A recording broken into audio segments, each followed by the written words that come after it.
Hello everyone, আমি তনুশ্রী আবার তোমাদের সামনে একটা ছোট্ট ভিডিও নিয়ে চলে এসেছি।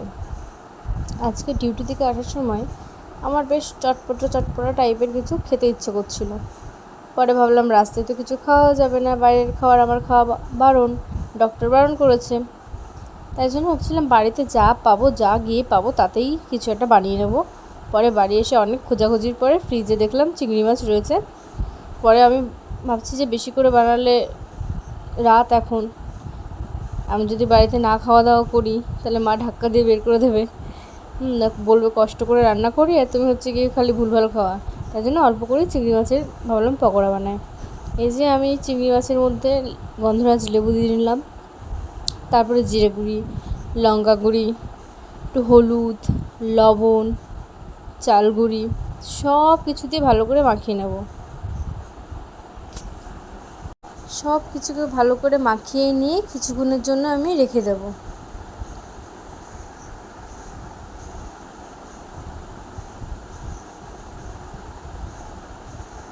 এই দেখো আমার তৈরি, পুরো ভালো করে মেখে রেডি।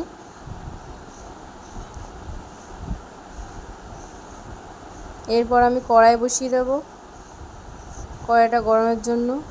আর আমার একটা জিনিস কী বলো তো, আমি না কড়াইটাকে ফিল করে দেখি যে গরম হয়েছে কি না।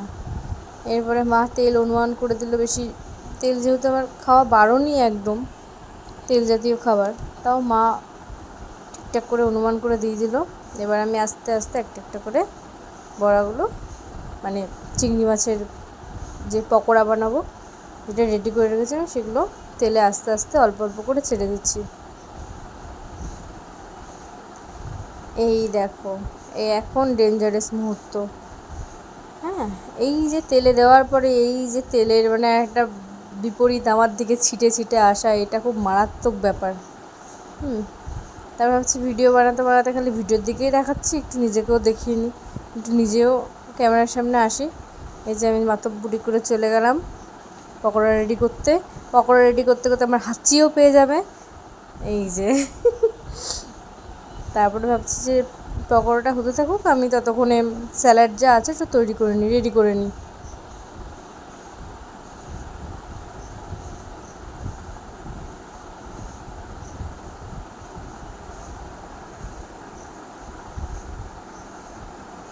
এইদিকে রেডি করছি আর এদিকে গিয়ে একটু মাঝে মাঝে মাঝে মাঝে গিয়ে কড়াইটা দেখছি যে পুড়ে যাচ্ছে না তো আবার।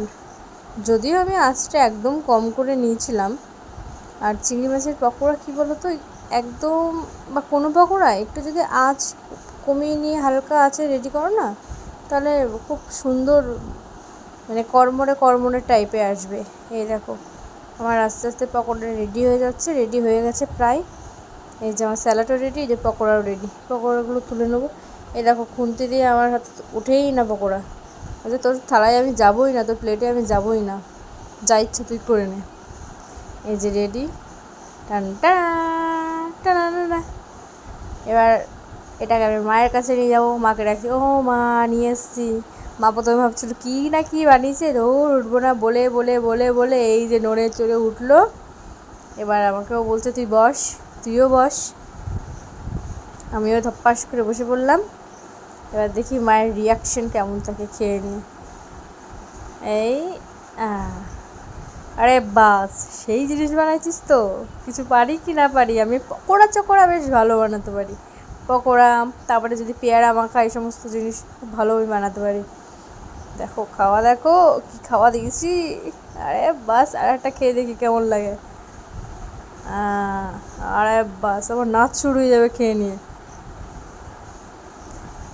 নিজের খাবার নিজের প্রশংসা করতে সত্যিই বলছি, এত ভালো হয়েছিল না, মানে ভাবতেই পারিনি আমি যে জিনিসপত্র কম ছিল, মানে বেশি কিছু দিয়েও নি আমি। একটু রসুন বাটা বা একটু পেঁয়াজ বাটা, এই দেখো লোভিষ্ট তাকিয়ে রয়েছে। হ্যাঁ, মা খাচ্ছে আর যে তাকিয়ে রয়েছে, ওনাকে তো দেওয়া যাবে না তেল জিনিস, খালি সেদ্ধ খাবার খাওয়ানো হয়।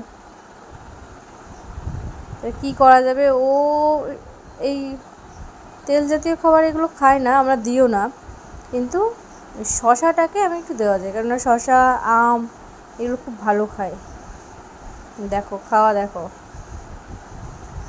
গ্যাদ গ্যাদ করে খাওয়া। দেখো আমার রান্নাবান্না শেষ, সব কিছু শেষ। Tata bye bye, love you সবাইকে।